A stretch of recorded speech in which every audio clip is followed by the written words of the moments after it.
एका भांड्यात कुटलेली किंवा पावडर केलेली काळी मिरी घ्या आणि त्यात थोडेसे मीठ घाला. नंतर त्यामध्ये थोडा मधही घालावा. झोपण्यापूर्वी नियमित या मिश्रणाचं सेवन केल्यानं रात्री कोरडा खोकला येत नाही.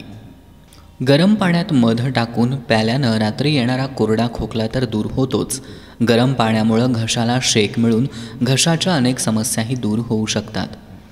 रात्री झोपण्यापूर्वी तुळशीची काही पानं मधासोबत खावीत. यामुळं तुमचा खोकला खूप कमी होईल. एका भांड्यात थोडासा गूळ गरम करून घ्या. त्यात आलं किसून त्याचा रस मिक्स करावा. हे मिश्रण थोड्या थोड्या वेळानं चाखावं. याचं काही दिवस नियमितपणे सेवन केल्यानं कोरडा खोकला कमी होईल.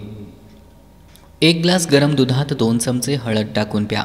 यामुळं नाक बंद आणि घसा खवखवण्यापासून आराम मिळतो. नाकातून पाणी वाहणं थांबतं. झोपण्यापूर्वी दोन्ही नाकपुड्यांमध्ये बदाम किंवा मोहरीच्या तेलाचे 2-2 थेंब टाका. यामुळं नाकाचा कोणताही आजार होत नाही. काळी मिरी पावडर मधाबरोबर खाल्ल्यानं सर्दीपासून आराम मिळतो. लसूणमध्ये आढळणारे एलेसिन नावाचे रसायन अँटीबॅक्टेरियल, अँटीव्हायरल, अँटीफंगल आहे. हे सर्दी आणि फ्लू संसर्ग दूर करते. यासाठी 6 ते 7 लसूण पाकळ्या तुपात तळून खाव्यात. शुद्ध गाईचं तूप वितळून सकाळी नाकात 2 थेंब टाकावे. हे 3 महिने नियमित करा. हे तुमची सर्दी देखील बरी करते. थंडीसाठी 8 ते 10 मनुके पाण्यात टाकून उकळा. अर्धे पाणी उरले की मनुका बाहेर काढून खा आणि पाणी प्या. यामुळं नाक वाहण्याच्या समस्यांपासून आराम मिळतो.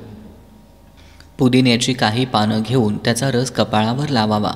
यामुळं काही मिनिटात डोकेदुखी कमी होईल.